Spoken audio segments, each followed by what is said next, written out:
over matters concerning the prosecution of foreclosure actions.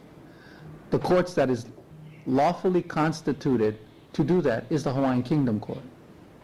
But because we continue to be illegally occupied, in the meantime, it is the U.S. Pacific Command's authority and obligation to administer Hawaiian Kingdom law, and not these courts administering law under the state of Hawaii. That again is violation of international law and U.S. law. I think, and I'm sorry for making it a long statement, but I think that concludes my presentation in the press conference, and I'm happy to answer any questions you might have. Maybe, how does Laulima fit into this? You're able to talk about that? As CEO and President of Laulima Title Search and Claims, our clients comes into play as a result of coming to us initially because we primarily are able to show that there is a defect in title. And all property here in Hawaii, whether it's residential or commercial, have a defect in title. So when they first come to us, we're able to show that there's defects in the titles. So we're able to provide all this documentation so that we can take it to the banks to show that our clients had title insurance in order for the banks to file a title insurance claim to pay off that debt instead of foreclosing on our clients' property. But instead of doing that, and this is all contractual, this is all contracts and so forth, and we're able to do that, and we're able to show the evidence because we have all the experts to provide all the proof and so forth. And the banks have denied this evidence and are breaching the contract, and it shows that in the mortgage agreements. And they breached the contract and instead are taking our clients to court and filing a foreclosure agreement. And we're providing that evidence to the judges, and the judges are also ignoring the fact that the banks have breached their own contracts. Okay, and it's very simple. And the judges don't have to be in this situation, and neither do our clients. All the judges have got to do is tell the banks to follow your contracts with our clients and enforce that mortgage agreement and follow along and use the title insurance, because in those provisions they have one of two things that they can either do: either to quiet title the property or file a title insurance claim if there is a defect in title, and we've got all the evidence. And so they decide to do the latter because they're afraid that if they file the title insurance claims, title insurance carriers throughout America are going to pull out of Hawaii. And if they pull out of Hawaii, the banks will no longer be able to make any more real estate loans in Hawaii. So instead, they would rather foreclose on the client's properties. It just doesn't make any sense. So as a result of that, the banks are foreclosing, and so this is why we're having to take it to litigation, on this. And now we're able to provide a huge amount of evidence to the courts. The courts are accepting judicial notice as irrefutable with all the evidence we're providing, but the judges are still saying that they still have jurisdiction over all these matters with no treaty of annexation that we're showing, the executive agreements of Queen Liliuokalani, and that the Kingdom of Hawaii continues to exist, and that the judges really don't have any jurisdiction. And after accepting all this evidence, the judges say, oh, I still have jurisdiction, and providing an unfair trial and a miscarriage of justice to our clients. And so this is the dilemma that's taking place, not only to the clients, but also myself as a victim, to all of this. So it could be easily remedied, and the judges don't have to be in a situation where they're being charged with a war crime if they only did the right thing.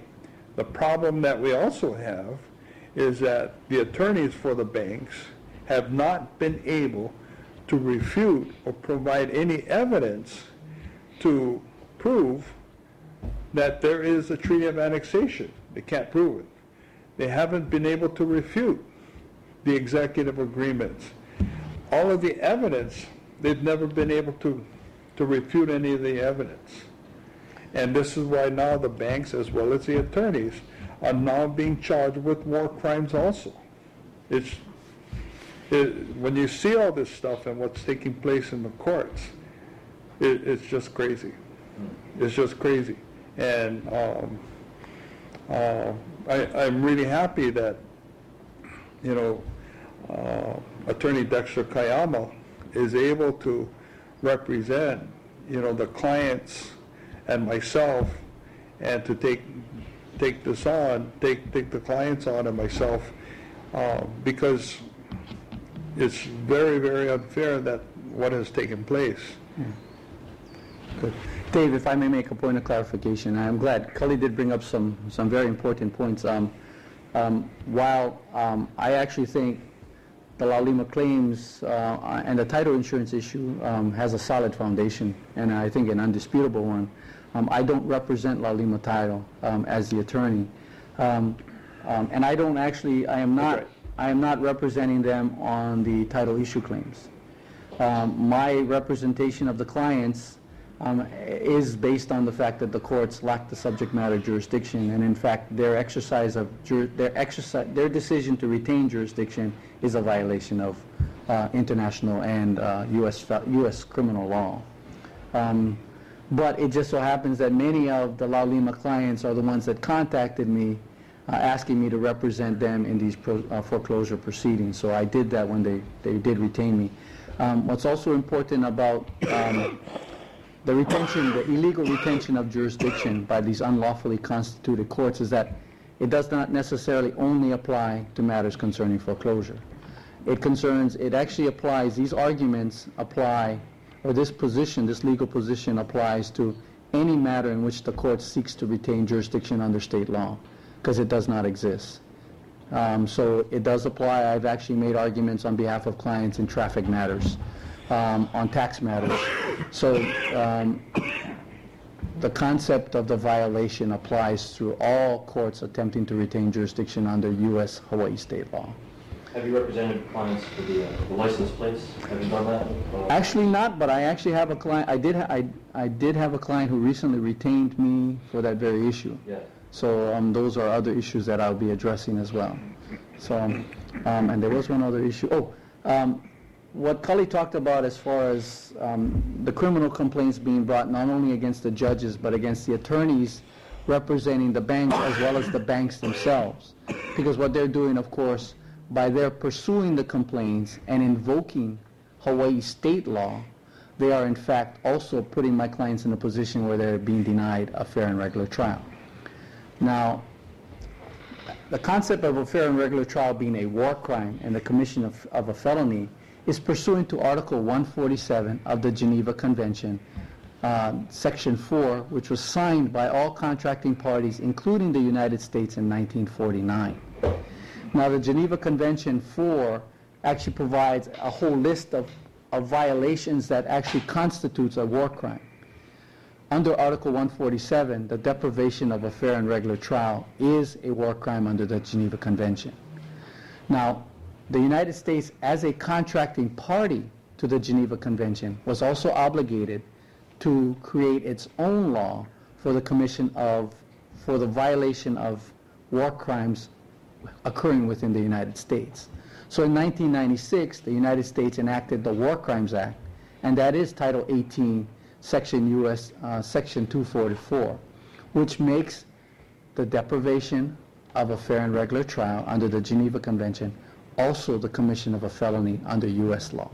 So that is the criminal complaint that my clients have filed with the police department alleging not only violations of Geneva Convention, but also the commission of a felony under Title 18, Section 2441. And one final statement. Some of the banks, including one of the banks, I think being Deutsche Bank International, is in fact a foreign corporation.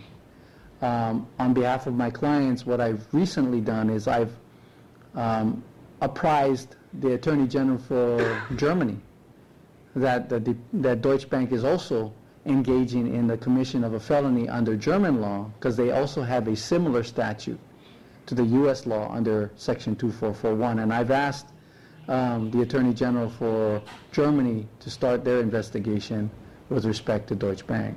So if there are other banks as well that are foreign national banks that are engaging in this illegal practice, upon the authorization and instruction of my clients, I will also apprise the appropriate authorities for each nation state of the commission of that crime. Thank you. Any other questions? I guess you probably agree, personally as well as globally, there's a lot at stake for this sort of thing. Yes, that is correct. Now, again, all the information I've provided to the courts and all the evidence I've provided to the courts is evidence well-founded in law, is facts that are undisputed, and it's important to note that I've now appeared before the courts not only in the Third Circuit, but in all circuits of under the current state of Hawaii. And I've made these same arguments, and I've also apprised the judges and notified the judges of their potential violations. And not in one case has either the court or the attorneys representing the bank been able to dispute the evidence that we provided to the courts. So I think our position is clear. I think our position is undisputed. It is just now a matter of having the appropriate authorities conduct and complete their investigation into these matters. One thing comes to mind, there was a transcript of almost like an affidavit or something with Leland Park. That is correct. Do you know when that was taken and the timeline? One moment. I would be able to answer that question about the approximate date. I may be, because I think it is also included in the report that I provided to Detective Morimoto that I'd be happy to give you a copy of. In fact, it looks like on November 8th of 2012, Officer Leland Pa contacted U.S. Advocate General, I forget his name, I think it's Jeffrey Winfrey. So he is, of course, the military attorney for the Pacific Command. And he engaged in conversation, and what's significant about that conversation is Advocate General Winfrey conceded and admitted that there is no treaty of annexation. And because there is no treaty of annexation, Officer Pa and Advocate General Winfrey had additional conversations which touched upon Officer Pa's duty as a police officer to be in compliance with international law, and whether the enforcement of writs of possession ordered by the Third Circuit courts or any circuit court that's unlawfully constituted, and whether the enforcement of those illegal orders would place either sheriff's departments or police officers in jeopardy of violating international law as well. And as a result of that conversation with Advocate General Winfrey, Officer Pa reported that conversation up his chain of command and requested that his chain of command provide him proper training in the handling of these matters. So. And was that perhaps when he was put on leave, or you know? No, I can tell you the criminal complaints were initiated sometime near the end of February of this year. And Officer Pa made his first inquiries and initial contacts with the alleged perpetrators, I believe, sometime on February 28th of this year. And then he was placed on administrative leave without pay the following day on March 1st. So it's somewhere within that timetable. So as soon as he began his initial preliminary investigations, the following day he was placed on administrative leave without pay. And I don't know how much you could say or what kind of privileges there might be, but is that an assumption you're making that his administrative leave was a result, or has it been indicated to you that it was a result of his investigation? I've actually, and I don't know whether you would have to speak with Officer Pa or his union representative, but I did receive from Officer Pa the official complaints against him, placing him on leave with official leave with administrative pay. And the official complaints provided detailed information or complaints that were made against him from February 28th, all of the complaints that were made with him within less than a 24-hour period, and then he was placed on administrative leave without pay. Is that sort of like an automatic thing? If you get X amount of complaints against you, regardless if they have merit, you get automatic need to know? That question I cannot answer for you. Yes, fine. thank you. All right. Any other questions? Does any of the anyone else want to speak about this? I mean, you probably might not want to talk about the exact specifics of the legal, or maybe just personally how Sure. all this is affecting you. Going to be whoever will. Yeah, Maybe move that microphone just a little closer to the edge. this is until I met Laulima, Kale and Dexter, and I was kind of clueless as to the history of Hawaii, and you know, I went about this trying to save my home, and I came out of this with more knowledge than I expected, and I'm comfortable with the fact that I know my evidence is all in order. Dexter does a good job in court, and it's amazing to see. It's amazing to see the judges, how they act in court, and what would be the term for that? You know, it's to see the injustices firsthand. It's pretty crazy, and I've had like several dealings in the court in the last few years, and it's the same. They just disregard the evidence, and they give the wins to the bank, and total disregard for our basic rights. And so I'm behind Dexter. I'm behind Laulima Kale, and you know, I've gotten to know a lot of this, a lot of the law, a lot of the happenings, what's going on, the overthrow, why we're at where we're at. So I'm comfortable with my understanding of things. I think it's just time that citizens of Hawaii, they get to know the same knowledge I have. So this has to spread. This has to spread fast. Are you a resident of Puna? Or? I'm a resident of Puna. Yeah. Correct. And how are you doing? Are you a place to stay? And Yeah. I'm still in my house, and you know, it's a struggle. It's hard. It's emotional. It's an emotional roller coaster. But you know, because of my evidence, I'm more confident at night before I go to sleep, knowing that I'm right. You know, if they do come and knock on my doors and they want to do an illegal eviction, that's on them. You know, I got a lot of I've gotten over the whole being afraid of the government, so it's not a matter of being afraid anymore. It's a matter of knowing what's right, what's wrong, and teaching my kids. So, but I'm still in my house. Laulima is constant contact with me, and I've developed a good relationship with Kale and also Dexter. So it's ongoing. It's not stopping. This is a roller coaster that we're all on. So. Mr. Gorgon, what's important to remember is that not only are these clients the victims because the crimes were perpetrated against them, but they were in court when their motions were denied, and they saw the court continue to retain jurisdiction over their case and issue unlawful orders.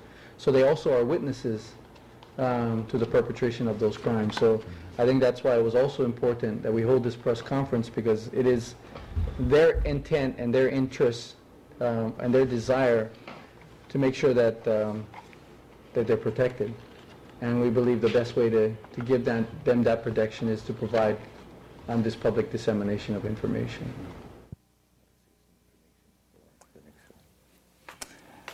have Dr. Keanu Sai joining me and for an analysis of all of the information that you just saw. And Dr. Sai, I provided you with, some of the documents and the press release as well as the articles from the Hawaii Tribune Herald, and you had a chance to read it over and analyze it and so forth. So what's your mana'o and your thoughts about what you saw, what you read, and so forth? Well, I'm very familiar with the cases. I am not only the consultant to the clients, but also a consultant to Dexter. I thought Dexter did an excellent job in presenting the case, presenting the issues. What you always tend to do is you always have to get over that hump